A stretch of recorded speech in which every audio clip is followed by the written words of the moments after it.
Yes students, पिछले 3 videos में अपन time and tense and sequence of tenses के 1 से लेकर के 150 तक क्वेश्चन कर चुके हैं। आज के वीडियो में अपन करेंगे 151 से लेकर के 200 तक। 151वां क्वेश्चन देखते हैं। क्वेश्चन देखते ही नजर पड़ती है एडवर्ब के ऊपर। एडवर्ब के ऊपर नजर पड़ती है तो एडवर्ब है एट दिस टाइम यानी कि प्रेजेंट कॉन्टिन्यूअस टेंस। और जैसे ही हमारे दिमाग में प्रेजेंट कॉन्टिन्यूअस आता है, हमारे दिमाग में आना चाहिए is are am plus ING form. Boys plural है, प्लूरल के लिए अपन आर का यूज करेंगे। ये रहा, तो आंसर अपन को मिल गया आर प्लेइंग। सिंपली एक चीज नजर आई, दूसरी चीज दिमाग में आई और ये आंसर आपके सामने है। Question number 152। क्वेश्चन नंबर 152 को देखते हैं तो ये कंडीशनल सेंटेंस है। देखिए इफ से है, और इफ पिछले 3 वीडियो में भी मैं कई बार बता चुका हूं कि कंडीशन नंबर 1 का एग्जांपल है कि इफ के इधर फ्यूचर का सिंपल टेंस हो तो उधर प्रेजेंट का सिंपल होता है, इधर प्रेजेंट का सिंपल होता है, राइट। अब इसको यदि अपन रोटेट कर दें तो इफ यह आ जाएगा। ये रोटेट कैसे होता है मैं पहले आपको बता चुका हूं। तो इफ वाला पार्ट इधर आ जाएगा तो या तो आ जाएगा प्रेजेंट का सिंपल और या आ जाएगा फ्यूचर का सिंपल, ठीक है। तो अब रोटेट किया हुआ हमें दिया है तो आगे वाले में तो फ्यूचर का सिंपल दिया बिल पे, राइट। तो यहां पे क्या आएगा प्रेजेंट सिंपल। सी सिंगुलर सब्जेक्ट है, सिंगुलर सब्जेक्ट के लिए अपन किसका इस्तेमाल करेंगे, वासेज का, एस या यस फॉर्म का। यानी प्रेजेंट सिंपल जब भी आपके दिमाग में आता है तो आपके दिमाग में 2 ही चीज आनी चाहिए, या तो फर्स्ट फॉर्म होगा या फिर एस या यस फॉर्म होगा, इसके अलावा कुछ नहीं हो सकता। तो सिंगुलर सब्जेक्ट है, सिंगुलर सब्जेक्ट के लिए अपन एस या यस फॉर्म का इस्तेमाल करते हैं, वासेज। क्वेश्चन नंबर 153 देखिए। क्वेश्चन नंबर 153 सपोजिशनल सेंटेंस आ गया है। सपोजिशनल सेंटेंस क्या होता है ये मैं आपको पिछले 3 वीडियोज में भी अच्छी तरह बता चुका हूं, और जो कॉन्सेप्ट वाले वीडियोज है उनके अंदर इस कॉन्सेप्ट को अच्छे से क्लियर किया गया है। सपोजिशनल सेंटेंस ये देखो एज इफ आ गया हमारे पास में, क्या आ गया, एज इफ। एज दो विश या सपोज के बाद में यदि सब्जेक्ट दिया हुआ रहे, चाहे वो सिंगुलर है या प्लूरल है, इससे कोई फर्क नहीं पड़ता। क्रिया या तो वर होगी या सेकंड फॉर्म होगी, ये सपोजिशनल सेंटेंस है। Suppositional sentence subjunctive kind of sentences होते हैं, सब्जंक्टिव मूड के एग्जांपल्स होते हैं। तो उसके अंदर क्रिया या तो वर होती है या सेकंड फॉर्म होती है। तो हमारे पास में मौजूद ऑप्शन पड़ा है वर। 153 हो गया। क्वेश्चन नंबर 154 देखते हैं। You had better. Had better के बाद में हमेशा बेयर इंफिनिटिव का प्रयोग होता है। यह चीज मैं कॉन्सेप्ट में अच्छे से क्लियर करवा चुका हूं। हेड बेटर के बाद में बेयर इंफिनिटिव का प्रयोग होता है, बेयर इंफिनिटिव। और बेयर इंफिनिटिव किसे बोलते हैं बच्चों, बेयर इंफिनिटिव बराबर क्रिया की फर्स्ट फॉर्म बिना टेंस की, यानी कि नॉन फाइनिट, है ना, फर्स्ट फॉर्म। ये रहा फर्स्ट फॉर्म, यह आंसर आ गया स्पीक। 155वां क्वेश्चन अपन देखते हैं। 155 नंबर क्वेश्चन कहता है if Mohan the match we would have won the prize. तो ये कंडीशनल सेंटेंस है, इफ का है, ये कंडीशनल सेंटेंस है। आ गया। कंडीशन नंबर 3 में मैंने क्या बताया था कॉन्सेप्ट में कि इफ के पहले यदि वुड हैव थर्ड फॉर्म हो, would have plus third form हो, तो इफ के बाद में हैड थर्ड फॉर्म होगा। अब यदि अपन इसको रोटेट कर दे में, तो रोटेट हो जाएगा, तो यहां इफ वाला पार्ट यहां आ जाएगा। तो इफ के साथ में क्या आएगा, हेड थर्ड फॉर्म। आगे तो दिया ही है वुड हैव थर्ड फॉर्म, तो यहां पे उतर आ जाएगा head third form, right. 156 question number 156। थोड़ा ये इधर छप गया है, समझ लेना। ये यहां पे आ गया कॉफी, हॉट के बाद कॉफी यहां पे। सी ऑलवेज आ गया। ऑलवेज आते ही हमारे दिमाग में आता है प्रेजेंट का सिंपल टेंस, और प्रेजेंट सिंपल टेंस आते ही हमारे दिमाग में आता है फर्स्ट फॉर्म या एस या यस फॉर्म। तो सी सिंगुलर सब्जेक्ट है, सिंगुलर के लिए क्या लगेगा, एस या यस फॉर्म, ड्रिंक्स। तो स्टूडेंट्स क्वेश्चन नंबर 157 आ जाता है। इसमें अपन देखते हैं, थोड़ा क्वेश्चन टाइपिंग में थोड़ा ऊपर नीचे हो गया है। इसमें लिखा हुआ है 4 + 2 months, 4 और टाइम फैक्टर। 4 और टाइम फैक्टर इसका मतलब या तो परफेक्ट टेंस है या फिर परफेक्ट कंटिन्यूअस टेंस है। तो Radha this novel for 2 months, इसका आधा हिस्सा यहां पर भी है, but she blank it yet, right. तो राधा, ये देखो प्रेजेंट परफेक्ट कंटिन्यूअस का उधर ऑप्शन हमारे पास पड़ा है। Radha has been writing this novel for 2 months but yet आ गया तो प्रेजेंट परफेक्ट टेंस बनाएगा और वो भी नेगेटिव में। But she has not finished it yet, तो ए उत्तर राइट चला जाएगा। बात करते हैं क्वेश्चन नंबर 158 की। आइदर यू और आई ब्लैंक थीप। तो एक कॉन्सेप्ट है कि आइदर नाउन और noun, neither noun nor noun, not only noun but also known में जो बाद वाला नाउन या प्रोनाउन होता है उसके अनुसार क्रिया लगाई जाती है। तो आइदर यू प्लूरल है और आई स्पेशल है, तो स्पेशल के लिए स्पेशल वर्ब एम का इस्तेमाल करेंगे तो उत्तर जाएगा ए। क्वेश्चन नंबर 159 पे आ जाते हैं। यह आ गया question number 159। Children blank kho-kho in the school campus when their coach came to them. मैं पहले वीडियो में भी बता चुका हूं आपको कि जब व्हेन आता है इसका मतलब होता है कि एक काम हो रहा था जबकि दूसरा हुआ, या एक काम हुआ जबकि दूसरा हो रहा था, ये सीन बनता है। तो children kho-kho in the school campus when the teacher came, जब टीचर आया एक काम हुआ तो दूसरा काम हो रहा था, यानी पास्ट कंटिन्यूअस टेंस। ये वाक्य इसमें केम आया तो ये ऑटोमेटिकली दर्शा दिया कि जो सेंटेंस है वो पास्ट का है, सेंटेंस पास्ट का है। अब इधर काम हुआ, एक एक्शन हुआ तो दूसरा एक्शन हो रहा था, यानी were playing. Children were playing kho-kho in the school campus when their coach came to them. Question number 160 पे आ जाते हैं। इफ इट रेन्स टुनाइट, यदि आज रात बरसात हुई तो आई माई फील्ड टुमारो, राइट। ये कंडीशनल सेंटेंस है बच्चों, ध्यान से देखना।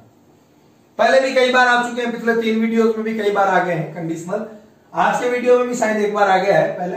तो कंडीशनल सेंटेंस इफ से स्टार्ट हो, इफ के साथ में प्रेजेंट का सिंपल हो तो उसके दूसरे वाले वाक्य में क्या होगा, फ्यूचर का सिंपल, तो ये पड़ा उत्तर शेल प्लो, ठीक है। क्वेश्चन नंबर 161 पे आ जाते हैं। आई blank write letters all the morning. अब ऑल द मॉर्निंग में पूरी सुबह से पत्र लिखने की बात हो रही है। पूरी सुबह यानी जब से सुबह हुई है, जब से सुबह हुई है तब से पत्र लिखने का काम चल रहा है। तो यहां all the morning is equal to since morning.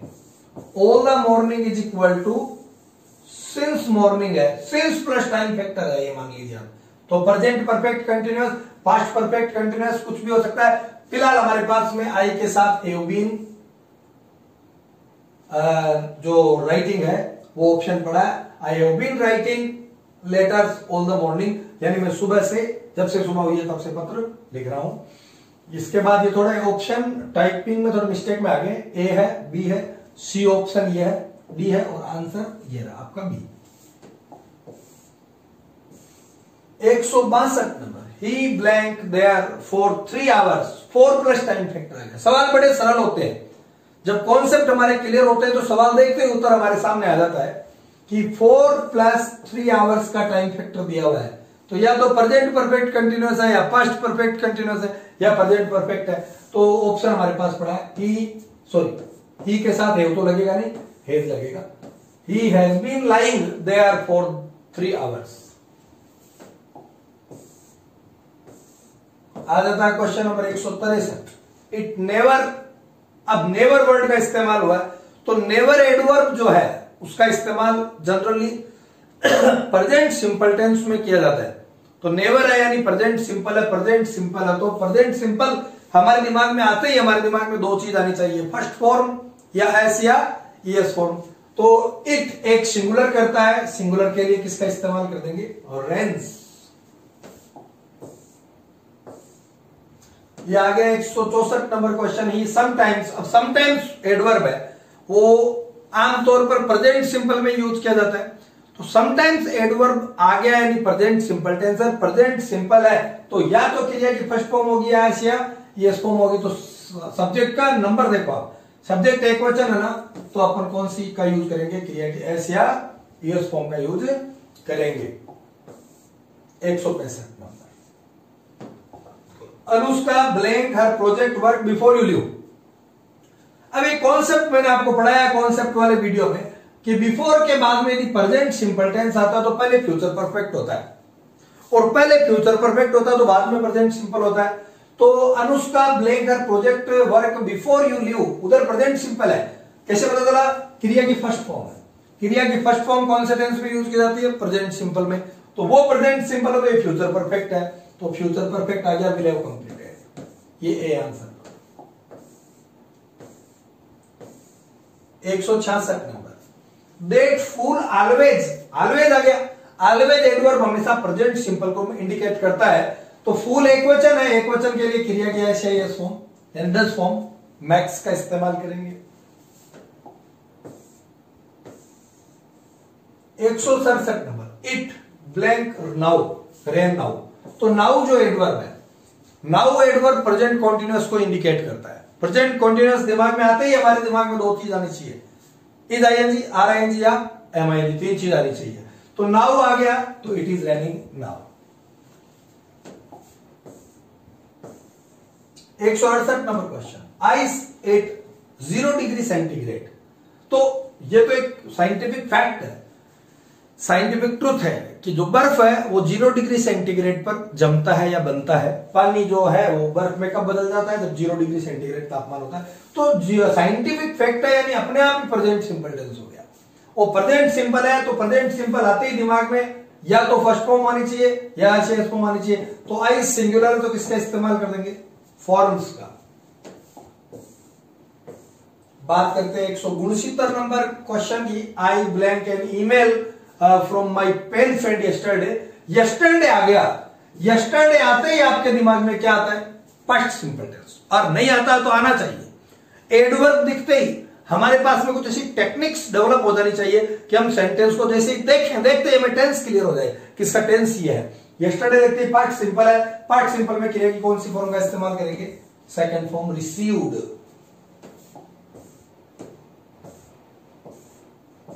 170 नंबर, Sanjeev the application form for the post of lecturer in English before the last date. Before the last date कहो मतलब अंतिम तिथि से पहले पहले, यानी अंतिम तिथि तक, यानी बाई प्लस लास्ट डेट है।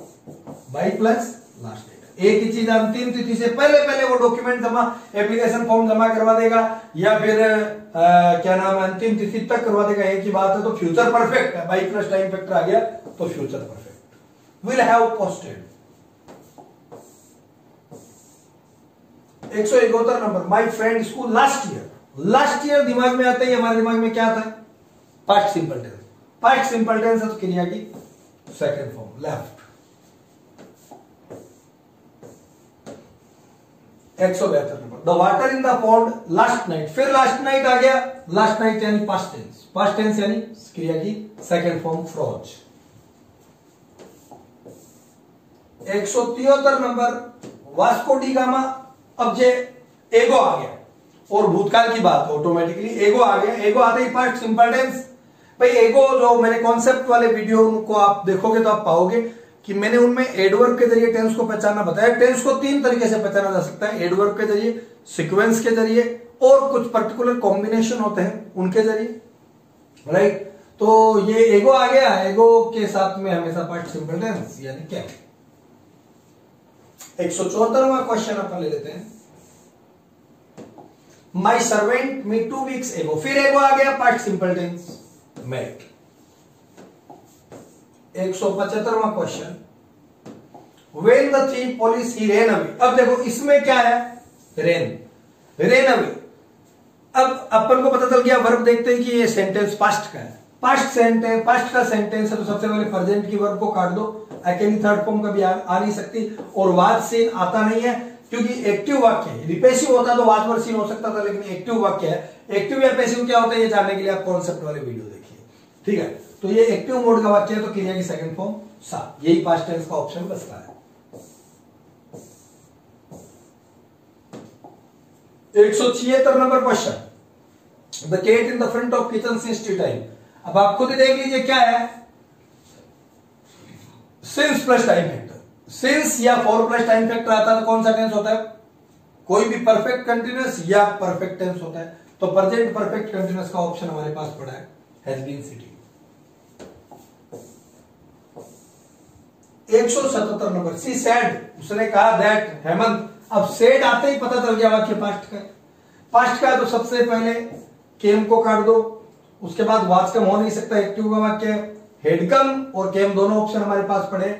सी said that Hemant that evening, that evening आ गया, पास्ट को इंडिकेट ही करेगा। अब हमारे पास दोनों ही ऑप्शन पड़े, केम और हेड कम, ये दोनों उत्तर राइट हो सकते हैं, बट अपन को प्रायोरिटी केम को देना है, क्योंकि हालांकि केम की बजाय हाँ प्रायोरिटी क्या है, केम ही आएगा आंसर। क्यों? क्योंकि शेड यदि टोल्ड में बदला हुआ रहता, पर इसमें भी आगे सुनने वाला श्रोता नहीं है, तो ये भी अपन क्लियर नहीं करेंगे, दोनों ऑप्शन राइट है, बट केम को प्रायोरिटी दे रही है, क्योंकि सेंस केम के साथ बैठेगा। उसने बताया कि हेमंत उस शाम को आया था, थोड़ा सेंस का यूज करना पड़ेगा। 178 number, as he fell down, fell down आ गया, आगे लिखा पास्ट का वाक्य है, तो सीधा क्या आएगा, जैसे ही सेंस के सेंस में आएंगे अपन, जैसे ही वह दौड़ा, जैसे ही वह दौड़ रहा था, एज ही वाज रनिंग, चूंकि वो दौड़ रहा था, ही फेल डाउन, वो गिर गया। चूंकि का सेंस आएगा, चूंकि वो दौड़ रहा था, वो गिर गया। 179 पर the plane will take off when the thunderstorm, देखो वेन आ गया, ये कंडीशनल सेंटेंस बन गया है। मैंने कंडीशनल सेंटेंस आपको पढ़ाए थे, तो मैंने आपको बताया था कि कंडीशन नंबर 1 है, वो इफ भी बना सकता है, वेन भी बना सकता है, अनलेस भी बना सकता है, अंटिल भी बना सकता है, एज सून एज भी बना सकता है। ठीक है, तो वेन आ गया, तो वेन के पहले फ्यूचर सिंपल है, तो बाद में क्या होगा, प्रेजेंट सिंपल, तो स्टॉप्स। ये थोड़ी स्पेलिंग गलत छप गई है, स्टॉप्स, राइट। 180 पर if you had followed the rules, भैया कंडीशनल सेंटेंस है, और कंडीशनल वाले में इफ के साथ में हेड थर्ड फॉर्म आता, मैं कई बार पहले भी बता चुका हूं, तो इसके दूसरे वाले वाक्य में वुड हैव थर्ड फॉर्म आएगा, तो थोड़ा नीचे है ऑप्शन, ऊपर जाना पड़ेगा, ये आ गया would have third form, D option, right, D option है, राइट। आ जाते क्वेश्चन नंबर 181 पर, Harry the house before Shyam got there, before के बाद में यदि सेकंड फॉर्म है, कॉन्सेप्ट क्या कहता है अपना, बिफोर के बाद में यदि सेकंड फॉर्म है, तो बिफोर के पहले हमेशा हेड थर्ड फॉर्म होगा, तो ये हमारे पास में पड़ा उत्तर हेड लेफ्ट। 182 नंबर क्वेश्चन आ जाता है, डिड द चाइल्ड, यदि डिड बाहर पड़ा है, डू डज और डिड यदि बाहर है, तो वाक्य की मुख्य क्रिया जो है वो फर्स्ट फॉर्म ही होगी, 100% फर्स्ट फॉर्म ही होगी, तो ये है फॉल। ये मैं आपको पढ़ा चुका हूं कॉन्सेप्ट में कि डू डज और डिड जब क्लियर अवस्था में रहते हैं, पहले ही वीडियो में आएंगे, कॉन्सेप्ट वाले में आपको मिल जाएंगे कि डिड डू और डज स्पष्ट अवस्था में, तो मुख्य क्रिया हमेशा फर्स्ट फॉर्म में रहेगी। अब आ जाते हैं, इतने स्टूडेंट्स अपन कर रहे थे option based objective questions, right. अब एक दूसरा टाइप और कभी कभी पूछा जाता है, वो है सेंटेंस इंप्रूवमेंट का। सेंटेंस में कोई पार्ट है, उसमें त्रुटि हो सकती है, उसको अंडरलाइन करके दिया है, आपको लगता है कि इसमें त्रुटि नहीं है, तब तो चौथा ऑप्शन मिलेगा आपको नो इंप्रूवमेंट का, वो सेलेक्ट कर लीजिए। यदि आपको लगता है कि इसकी जगह कुछ सही हो सकता है, तो वो क्या है, वो ऑप्शन में मिलेगा, तो उसको चूज करिए आप। जैसे इसका है सेंटेंस इंप्रूवमेंट का क्वेश्चन है, सवाल है, his father wrote to him it is high time you start, start underline part है, तो हाई टाइम के बाद में जो है वो कभी भी फर्स्ट फॉर्म नहीं आएगी, क्या आनी चाहिए, सेकंड फॉर्म, तो ये गलत है। इसकी जगह कहीं देखो, ये राइट आंसर क्या रहेगा, स्टार्टेड। अब वहां पर यदि स्टार्टेड होता तो अपन नो इंप्रूवमेंट सेलेक्ट कर लेते। 184 number,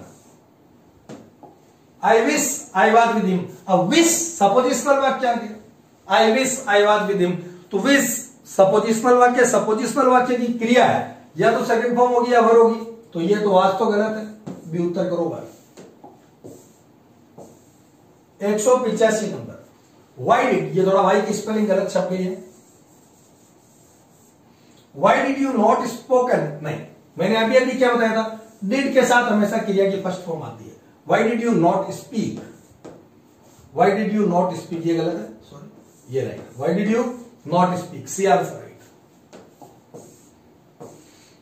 186, you will fail in the examination, ये कंडीशनल वाक्य आ गया, इफ के पहले फ्यूचर सिंपल टेंस दिया हुआ, तो बाद में क्या होना चाहिए, प्रेजेंट सिंपल, तो ये तो गलत है, you will not work hard, इसका होगा you do not work hard, if you do not work hard. या उधर प्रेजेंट सिंपल आएगा। 187 number question, he will never succeed, ये हावेवर भी कंडीशनल वाक्य बनाता है ना, पर ये पूरी तरीके से कंडीशन भी नहीं है, लेकिन दो फ्यूचर टेंस फ्यूचर सिंपल एक साथ कभी नहीं आ सकते, बात ये है। तो इधर फ्यूचर सिंपल है तो उधर प्रेजेंट सिंपल आएगा। However hard he tries. 188 number question, the train had left, अब देखो बिफोर के पहले हेड थर्ड फॉर्म है, तो बाद में क्या होना चाहिए, सेकंड फॉर्म। तो ये अंडरलाइन पार्ट है वो गलत है, इसकी जगह सेकंड फॉर्म रीच्ड होना चाहिए। 189 नंबर क्वेश्चन है, वो है यू वुड हैव सक्सीडेड। देखो ये इफ वाला वाक्य है, कंडीशनल, तो इफ के पहले यदि वुड हैव थर्ड फॉर्म है तो आगे क्या होना चाहिए, had third form. Condition number 3 है, तो ये पार्ट गलत है, इसकी जगह होना चाहिए हैड थर्ड फॉर्म, तो क्या आएगा, एडिक्टेड। 190 नंबर question, the bell is ringing for 2 minutes. देखो बच्चों 4 प्लस टाइम फैक्टर है, सिंस ये 4 प्लस टाइम फैक्टर आते ही हमें समझ आना है कि ये कोई ना कोई परफेक्ट कंटीन्यूअस या परफेक्ट का वाक्य है। तो 4 2 मिनट्स आया तो प्रेजेंट परफेक्ट कंटीन्यूअस, इसकी जगह क्या आएगा, has been, the bell has been ringing for 2 minutes. आ जाते हैं 191 पर, I have received your letter yesterday. तो यस्टरडे आते ही हमें पता चल गया वाक्य पास्ट सिंपल का है, पास्ट सिंपल में क्रिया की सेकंड फॉर्म आनी चाहिए, हैव रिसीव्ड थोड़ी आएगा, तो क्या आएगा, रिसीव्ड। 192 पर, the boys are listening to my lecture since 8 o'clock। देखो सिंस प्लस टाइम फैक्टर आ गया, सिंस 8 o'clock, तो आर लिसनिंग थोड़ी आएगा, परफेक्ट कंटिन्यूअस हुआ ये तो ये हो गया the boys have been listening, the boys have been listening. 193 number sentence question, the workers are waiting for their pay packet since morning. Since plus time factor आया, फिर वही बात है, परफेक्ट कंटिन्यूअस होगा तो होगा have been waiting.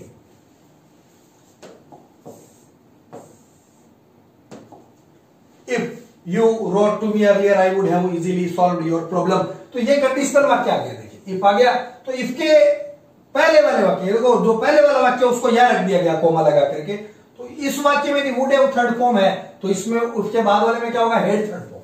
Condition number 3 देखिए आप, जो आपके पास मेरे नोट्स दिए हुए हैं उनमें देखिए आपको मिल जाएंगे, बुक के अंदर दिया हुआ है, मेरी वाली बुक जो है कॉन्सेप्ट्स ऑफ इंग्लिश, उसके अंदर आपको मिल जाएंगे ये सारे कॉन्सेप्ट अच्छे से आपको समझाए हुए हैं। ये वो कॉन्सेप्ट यदि आपके पढ़े हुए हैं, यदि आप पास में लेके बैठे हो वीडियो देखने के दौरान भी, या आपके पढ़े हुए आप पढ़ करके बैठते हो वीडियो देखने के लिए, तो ये क्वेश्चन आपको एकदम इजी वे में, बिल्कुल इजीली आपको समझ में आ जाएगा। 195 number question, they had left the village a few days. एगो आ गया, एगो आते ही पार्ट सिंपल आया, तो क्रिया की second form left. 196 number, the boys said that he has read the book. अब देखो ये सेड है, यानी पास्ट का वाक्य, पास्ट के वाक्य में प्रेजेंट की क्रिया तो आ ही नहीं सकती, गलती तो है ना। अब करे क्या, पास्ट की आएगी तो ये क्या जाएगा, हैड रेड। हैड रेड नहीं आएगा, क्या आएगा, हैड रेड। 197 में, if I am the prime minister I would ban old processions. ये कंडीशन आ गई। फिर तो अगले वाले वाक्य में वुड हैव थर्ड फॉर्म दिया है, सॉरी वुड फर्स्ट फॉर्म दिया है। कंडीशन नंबर 2 है, इफ के पहले वाले वाक्य में, वो जो इफ के पहले वाक्य था ना उसको यहां लगा दिया गया, यहां कोमा है, यहां छपा नहीं है, तो कोमा है, कोमा ये कोमा के बाद वाला जो वाक्य वो पहले था एक्चुअली, उसको रोटेट करके वहां लगा दिया गया। तो पहले वाले वाक्य में वुड फर्स्ट फॉर्म होता है, बाद वाले में सेकंड फॉर्म या वर होता है, तो ये क्या है, वर। 198 नंबर क्वेश्चन है, they are waiting here for her since morning. Since plus time factor आ गया बच्चों, फिर वही परफेक्ट कंटीन्यूअस का वाक्य है, तो क्या हो जाएगा, हैव बीन वेटिंग। 199 नंबर आप देखिए, we did not see this movie yet. नहीं, येट आ गया ना तो प्रेजेंट परफेक्ट होगा, तो हैव नॉट सीन, राइट। और अब आ जाता है 200, it is the high time she changes her job. High time मैंने कॉन्सेप्ट आपको बताया था, इट इज द टाइम और it is the high time के बाद क्रिया की हमेशा कौन सी फॉर्म लगती है, सेकंड फॉर्म, तो ये गलत है, इसके जगह आएगा चेंज्ड। तो स्टूडेंट्स अपन इस वीडियो में 200 क्वेश्चंस कंप्लीट कर चुके हैं। अगले वीडियो में अपन आगे के क्वेश्चन करेंगे।